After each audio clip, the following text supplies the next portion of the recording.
Welcome to True Echo, where the quietest voices often carry the deepest truths. Today's story isn't just about a confrontation. It's about legacy, quiet strength, and the kind of presence that can stop even the loudest chaos in its tracks. This is a story of an old Navy vet named Walter Hines, and the single sentence that silenced a whole biker gang.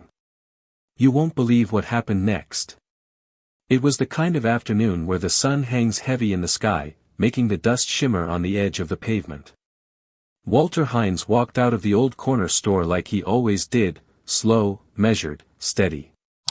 A loaf of bread, 2 cans of collard greens, and a 6-pack of ginger ale. The kind of groceries a man picks up when he knows exactly what his wife wants, without her ever needing to ask. Walter didn't walk slow because he was old. He walked slow because he had nothing left to rush for. At 73, he had survived more storms than most folks could imagine. But nothing in his body was weak. Just, controlled. Still. As he stepped off the curb, a deep growl rose from the street like thunder dragging chains. 7 motorcycles, all chrome and bravado, screeched up to the store and claimed the front like it owed them money. The riders dismounted, boots thudding on asphalt, voices loud with careless laughter. Walter barely gave them a glance. One of them, young, inked up, smelling like beer and diesel, shoved open the store door and caught Walter's shoulder. The old man didn't stumble. Didn't even blink. Just shifted the bag in his hand. The biker tossed back a dismissive, "Watch where you're going, old man." That's when it happened. Walter turned, not fast, just enough. He didn't raise his voice. Didn't posture. Just looked at him. And then he said, "Son, you don't know who you're messing with. And you really don't want to find out." It wasn't a threat. It was a truth. The kind that lands with a silence bigger than any roar. The biker froze. His crew stopped laughing. One of them, the one with streaks of gray in his beard and a scar over his left eye, took a step back. Nobody knew why it hit so hard. But they all felt it. Walter turned back, groceries still in hand, and slid into his truck like it was just another Wednesday. The biker stood there, rattled, gripping the door handle of the store like he'd just been warned by death itself. Across the street, Miss Hattie shook her head and whispered, "Told y'all not to mess with him." And she was right. Walter Hines wasn't just any man. And what happened that day outside the store? That was only the beginning. The 7 bikers lingered outside the store longer than they meant to. Engines still ticking, boots grinding gravel. But none of them moved. Not even Denny, the one who'd bumped Walter. He stood there like he'd just heard a ghost say his name. His lips parted, trying to twist the moment into a joke, but the words didn't come. Behind him, Richie Bones Farnell, the oldest of the crew and the only one who actually looked like he'd been through something, watched Walter's truck pull away in silence. He didn't smile. Didn't scold. Just nodded once, like a man who recognized something when he saw it. "You feel that?" Bones asked, low enough for only Denny to hear. Denny scoffed, forcing a smirk. Just some old dude with a mouth. But Bones didn't laugh. "Nah. That man's seen worse than you can imagine. That kind of calm don't come easy." Inside the store, the cashier watched through the smudged window. She didn't say anything, but her eyes followed Walter's taillights like a hymn.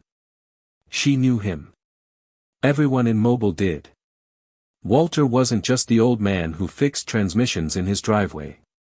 He wasn't just the guy who still used a push mower and brought his wife sweet potato pie on Sundays. He was the one you called when a storm knocked out power and you didn't trust the city to come quick. The one who showed up with rope, batteries, and that quiet, unwavering presence like everything was going to be fine, because if Walter said it, it would be. That's why the town called him Mr. Hines. Or, Sir, even when they didn't have to. He never asked for it.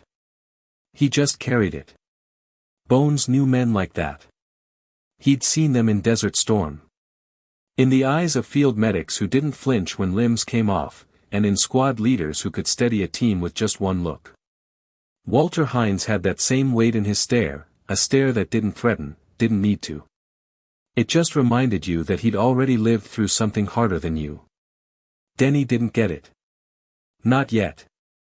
Later that afternoon, word of the incident started floating through town like warm smoke. Not gossip. Just soft-spoken recaps and nods exchanged over barber chairs and porches. You heard what happened at Jackson and Fifth. Walter shut M down with one sentence. Didn't even raise his hand. But it wasn't the sentence that mattered. It was the man who said it. Walter had never told anyone about the night in Okinawa. Or the cables that snapped during the Indian Ocean rescue. Or how he'd cradled his best friend's body during a fire on board, whispering psalms into thick, oil-choked air. He didn't tell those stories, because people wouldn't understand. And because he didn't need to. His silence said it all. Back at home, Ruthie was peeling apples in the kitchen. She looked up when Walter walked in and set the bag on the counter. "You all right?" she asked without worry, just curiosity. "Ran into some loudmouths outside the store," he said simply. She paused. "That kind of loudmouth, or the other kind?" Walter gave her a look. "Leather and motorcycles." She sliced another apple in one long, clean stroke. "You say something to them?" "I said what needed saying." She nodded, turned back to her mixing bowl. After 50 years together, she didn't need every detail. She trusted the weight behind Walter's words. But across town, a different kind of weight was settling in the gut of Denny Knox. He sat on a motel bed, still confused. Angry, sure, but mostly confused. Not about what Walter had said, but about how it had made him feel. No one had ever spoken to him like that. No one had made him feel so small without laying a finger. He wasn't used to that kind of power. And he didn't know what to do with it. 2 days passed.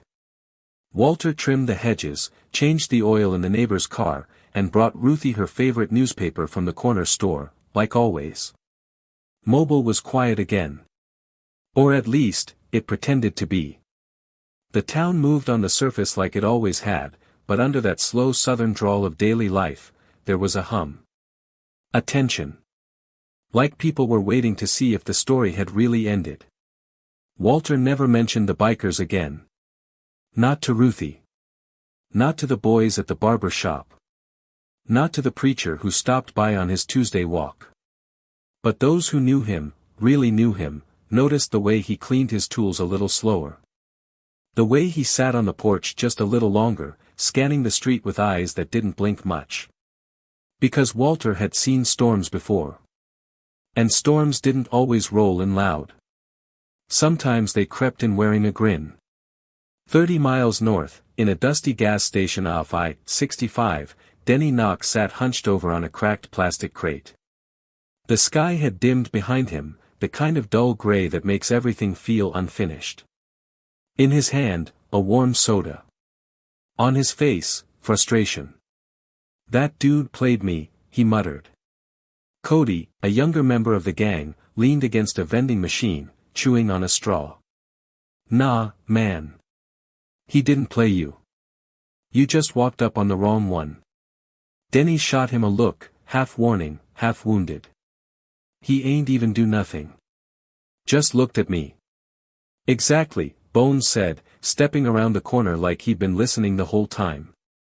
"That's what messed with you." Denny stood up. "So what? We just let it slide."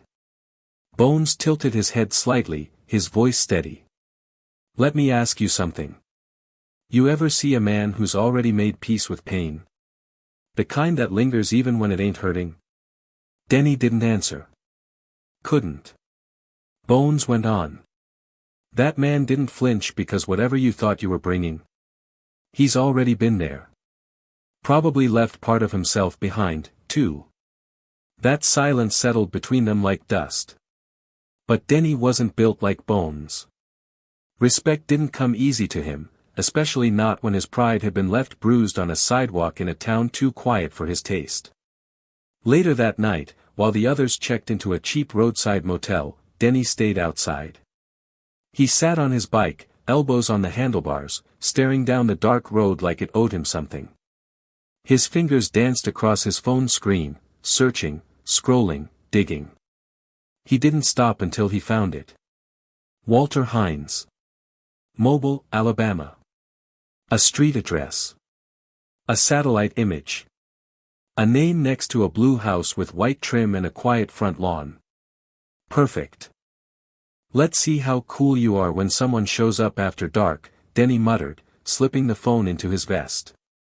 Back in Mobile, Walter sat in his living room, watching Jeopardy on low volume. Ruthie was dozing in her chair, her glasses slipping down the bridge of her nose. A breeze stirred the curtains. The night was calm. Then came the knock. Not the front door, the side. Soft. Intentional. Walter stood without a word.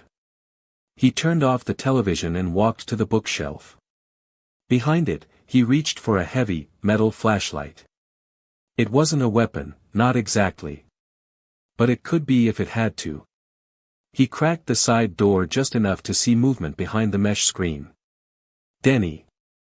Leaning against the railing like they were neighbors chatting about football. You got a minute, old man? Walter stepped out and closed the door behind him, his back to the house. You really drove all the way back here for this? Denny shrugged, casual. Thought maybe we got off on the wrong foot. Walter didn't reply. Just stared. That same stare from the corner store. It wasn't angry. It wasn't scared. It was, still. Like the eye of a storm that didn't need to prove it could rip you apart. Denny's grin wobbled. He opened his mouth, ready to throw out something cocky, but the words jammed. His throat was dry. He swallowed. Walter stepped down one step from the porch. No flashlight raised. No stance. Just presence. You drove to this neighborhood alone. At night. Looking for what exactly? Denny took a step back without realizing it. I just wanted to talk. Walter's voice lowered. Not threatening, but firm. My wife's inside sleeping. So I'm going to say this once. You've got 30 seconds to get back on your bike. Or I promise you, you'll leave here, different. The word landed hard. Different. Not broken. Not bleeding. But different, like a part of you had been shifted in a way you'd never get back. Denny didn't argue. Couldn't. His feet moved before his mind caught up. He got back on his bike and rolled away slow. No revving. No words. Just headlights swallowed by the dark. Walter watched until they disappeared. Then went back inside like he'd just gone out to check the weather. Because to him, that's all it was. A change in the wind. The next morning in Mobile, things moved as usual, but a little quieter than before. The breeze through the trees seemed softer. The gravel in front of the church crunched a little less. And everywhere Walter went, to the hardware store, the post office, the gas pump near 7th, people gave him that look. Not fear. Not pity. Respect. Deep and deliberate. The story of Denny's late-night visit spread quicker than anyone expected. Nobody had seen it happen. No photos, no videos. But in towns like Mobile, truth doesn't need to be posted to go viral. It just settles into conversations. One person tells another. Then a third overhears. By lunch, it's gospel. They all said the same thing, the biker came back. Knocked on Walter's door. And left different. No one knew the details. They didn't need to. Miss Hattie, boiling peanuts under her usual tent on 5th, shook her head slowly when she heard. These boys keep thinking, they scary till they run up on somebody who already seen the devil blink. Even the high schoolers, the ones who normally smoked near the back fence or blasted music from their trunks, stood up straighter when Walter passed. They didn't speak. They didn't dare nod first. They waited until he did, and when he did, they nodded back like they'd just been knighted. Walter didn't change his routine. He had no reason to. He wasn't about to let the noise of other people determine his rhythm.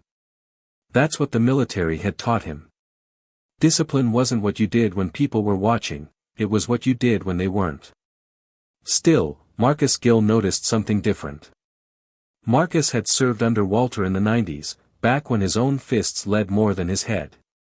Walter had saved his skin more than once, and not with orders. With presence. A glance here. A nod there. A sentence that hit harder than any boot. He hadn't forgotten. So when he heard about the corner store, and then the visit, Marcus didn't wait. He swung by the Hines house that afternoon with a 6-pack of ginger ale and the kind of look that meant, "I heard." He didn't knock. Just whistled low at the front gate like they used to on base. Walter came out slow, wiping his hands on a rag. The two men stood across the yard from each other for a moment before Marcus spoke. "You heard the town's got a new legend now?" Walter raised an eyebrow. "That so?" Marcus nodded. "They say you scared a biker back into his helmet with one sentence." "Twice." Walter sighed, not in annoyance, but like someone who knows stories never stop growing once they leave your mouth. Didn't scare him. Just told him the truth. They sat on the porch for a while, not saying much. Ruthie passed by the window, folded laundry in her arms, and gave Marcus a wave. He waved back. Marcus finally said, "You think he's done?" Walter sipped from the bottle. "He's finished. He just doesn't know it yet." Marcus leaned back in the chair, smile tugging at the corner of his mouth. "You didn't even touch him, did you?" Walter shook his head. "Didn't need to." That evening, a red-orange sunset dipped behind the trees as Walter raked leaves into neat piles. The neighborhood was quiet. No motorcycles. No muttered threats. Just the soft scraping of a rake and the clinking of a wind chime Ruthie insisted wasn't crooked, even though it clearly was. Across the street, a young boy, maybe 10 or 11, stopped his bike when he saw Walter. The boy didn't say anything at first. Then, after a long pause, he asked, "Did you really scare off a whole gang?" Walter looked at him, his face unreadable for a moment. Then he said simply, "No. I just reminded them of something they forgot." "What's that?" "That not all power comes with noise." The boy nodded slowly, like he understood even if he didn't. He rode off without another word. And Walter went back to raking, the wind swirling a few leaves out of his pile like life was teasing him, reminding him that no matter how much you clean things up, the mess always finds a way to return. And sometimes, that mess comes back angry. Because back in a motel off the highway, Denny Knox wasn't done thinking. Not yet. Denny Knox stood in front of a cracked motel mirror, jaw clenched, eyes bloodshot from a night with no sleep.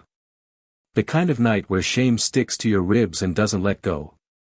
He'd always told himself he was a man people feared. That was his brand. His shield. But now, for the first time, he was starting to realize something bitter. Fear wasn't strength. Not the kind Walter Hines had. Denny had played tough his whole life, picked fights, barked orders, led with his fists. But Walter hadn't done any of that. And somehow, Walter had made Denny feel like a child caught stealing lunch money. No rage. No threat. Just that stare. That certainty. He punched the sink. Not hard. Just enough to feel skin tighten over bone. Not enough to break anything but his illusion. A knock at the door broke the silence. "Bones. You good?" the older biker asked through the frame. Denny didn't respond right away. He looked at himself, the tattoos, the bruised ego, the sneer that no longer fit. Finally, he opened the door. Bones looked him over, then stepped inside without a word. "You get it now?" he asked. Denny nodded slowly. "I think so." Bones didn't gloat. He wasn't that kind of man. He just patted Denny once on the shoulder, like a coach checking his player's pulse. Then he said, "All right. Let's roll." They left Mobile that afternoon, no burnouts, no middle fingers to the sky. Just tail lights disappearing under southern sun. And if Denny looked back in the rearview mirror one too many times, nobody said a word. Back at the Hines house, Walter was out front trimming the hedges again, this time with an old pair of clippers that squeaked with each cut. Ruthie was inside humming gospel through the screen window, folding towels like it was Sunday already. That's when Marcus Gill pulled up again, this time with a young teenager in the passenger seat. His son, Trey. The boy was tall, lanky, and obviously uncomfortable being there. Marcus stepped out. "Walt, I was hoping you could show Trey how to change his oil." Walter looked up and smiled. "Pop the hood." Trey hesitated, then obeyed. Marcus leaned on the side of the truck as Walter walked the boy through the steps, slowly, deliberately. Not just teaching, but showing. His voice was calm. His hand steady. "You're going to do this," he told the boy. "Not me." Trey nodded nervously, fumbling with the wrench. Walter didn't correct him. Just watched. Waited. Guided. "You ever drive a car you can't fix, Trey?" Walter asked. "No, sir." "Good. Keep it that way. If you don't know how it works, it owns you." Marcus grinned from behind the truck. He's going to remember that forever. Walter handed Trey a rag. That's the point. When they were done, Trey's hands were greasy, but his back was straighter. He looked at Walter differently now, not like an old man with a soft voice, but like someone who held answers in the silence between words. They left with a thanks, and Ruthie handed Walter a glass of iced tea. He sat on the porch again as cicadas hummed and shadows stretched long across the yard. It was the hour Walter liked most, when the light turned gold and the world stopped demanding things. And in that stillness, he thought about Denny. About the look in the young man's eyes the night he came back. Confusion. Then fear. And maybe, just maybe, respect. Because Walter hadn't tried to win. He just stood in what he already knew. And somehow, that was enough. By the time the weekend came around, Mobile had fully absorbed the story like it was part of its red clay soil. There was no newspaper article, no police report, just a collective understanding passed porch to porch, whispered over barbershop fades and church parking lot nods. Walter Hines had reminded the whole town of something they'd nearly forgotten in the noise of the world, that real strength doesn't yell. It simply exists. That Saturday, Pastor Reuben mentioned Walter during the men's fellowship breakfast, not by name, just enough for everyone to know. "Some folks walk into a room and change the temperature," he said.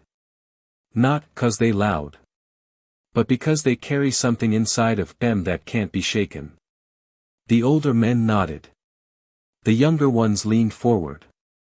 And one of them, a 16-year-old named Darian who had once tried to steal a radio from Walter's truck, looked down at his plate and swallowed hard. He remembered the day Walter caught him. Hadn't called the cops. Hadn't raised a hand. Just stood there and said, "This the man you want to be?" It was all he needed to say. Darian had never forgotten it. Later that same day, Marcus returned, again, but this time, not for oil lessons. He had something else on his mind.